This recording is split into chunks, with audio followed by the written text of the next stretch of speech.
नमस्कार मंडळी, मी पूजा आणि तुमचं सर्वांचं स्वागत आहे माझ्या आजच्या नवीन ब्लॉगमध्ये. Very good morning. हे काय हे काय दादू, हे काय? आज किचन मध्ये बघा कोण मला स्वयंपाक करायला हेल्प करते. आपला छोटासा गुंड्या.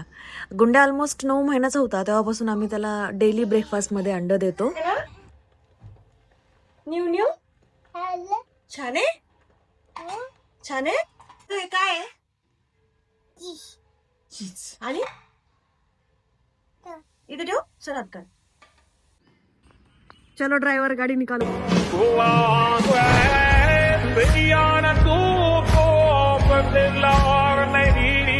गुंड्यासाठी फ्रुट्स आणायचे होते म्हणून आज आम्ही थोडंसं बाहेर आलो फ्रुट्स घेण्यासाठी. थोडे फ्रुट्स घेतले, मग त्यानंतर अननसचा गाडा दिसला, मग तेथेही आम्ही 2 अननस घेतले. मला वाटतं की अननस कट करणं ही खूप मोठी कला आहे आणि सगळ्या फ्रुट्समध्ये अननस कट करणं म्हणजे सगळ्यात अवघड काम. तर पहा ना, हा माणूस किती सराईने अननस कट करतोय. आणि ह्यांच्या अननस कट करण्याचा व्हिडिओ काढण्याच्या नादामध्ये मी त्यांना पैसे द्यायलाच विसरले. मग सूरजनी मला आठवण करून दिली की तू त्यांना पेमेंट कर, आणि मग त्यांना पेमेंट करून थँक्यू. आता फोटो काढल्याशिवाय काय खायला भेटणार नाही कुणालाच. घ्या बाबा, घ्या मम्मी.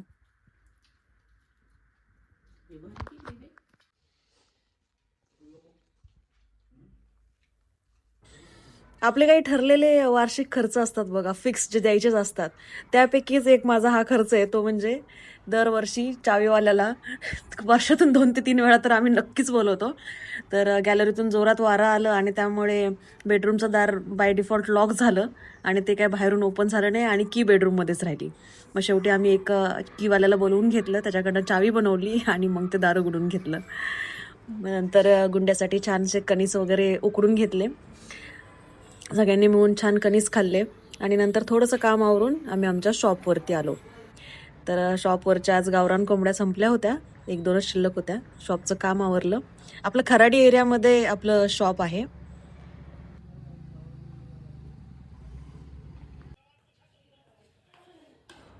मग घरी आल्यावर मस्त जेवण केलं. आज तंदूर चिकन एअर फ्रायरमध्ये बनवून घेतलं होतं. मग त्यानंतर मग गुंड्याचा आणि गुंड्याच्या बाबांचा हा छानसा डान्स. अशी होता आजचा छान दिवस. तर मंडळी, भेटूयात उद्याच्या नेक्स्ट ब्लॉगमध्ये. तोपर्यंत माझ्या चॅनेलला सबस्क्राईब करा, मराठी मुलीला लाईक, कमेंट आणि शेअर करायला विसरू नका. थँक्यू.